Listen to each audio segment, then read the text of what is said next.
So, people are gonna come and say, but we need to know what's happening in the world. Yes, we do.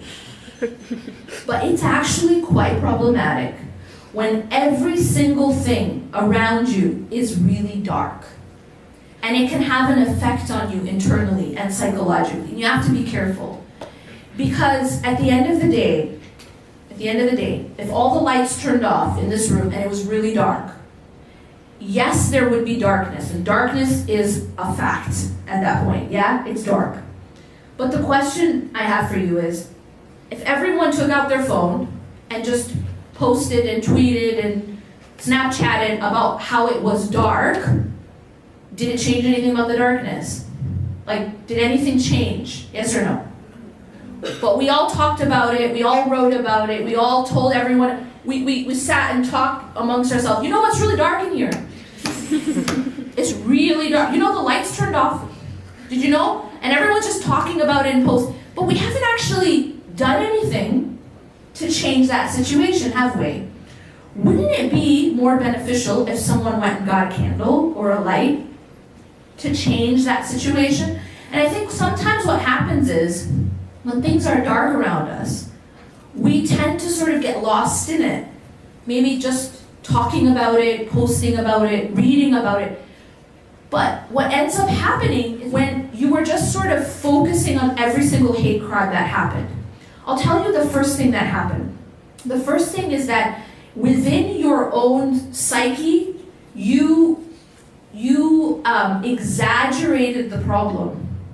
Meaning, I'll tell you, the problem might have been this big, like on a larger scale, but your focus on it actually made it look bigger than it is. So now you're afraid to leave your house, or you're afraid to wear your hijab, or now you're so scared you want to take off your hijab or wear a baseball hat instead, right?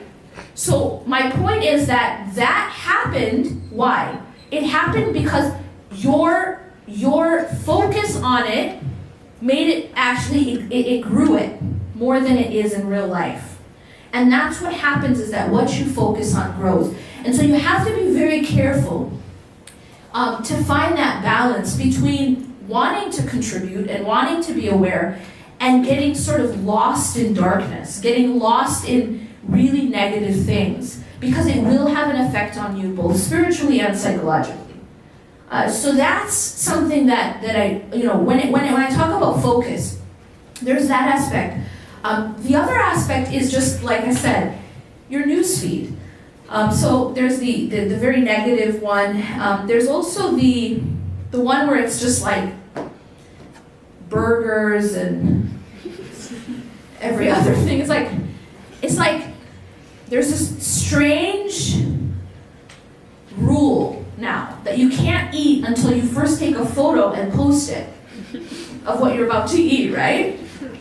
And so like your whole newsfeed is just a bunch of burgers and what people are eating for lunch and breakfast, and that's all cool, but the question becomes, when what you're taking in is it healthy? Is it something that's enriching you? And that's the least of the problems. I think one of the other issues that we have is that we live in a world now that is increasingly obsessed with appearances. Like obsessed, capital O, right? Anyone feel me? We're obsessed with appearances. We're obsessed with a certain image of perfection, right? You have to be perfect. You have to look perfect. Your life needs to be perfect. Your relationship needs to be perfect. Your skin needs to be perfect. And if it isn't, there's a filter for it, right? And the idea here is that we're so caught up in appearing perfect, and then we're so caught up in looking at other people putting on their photoshopped life.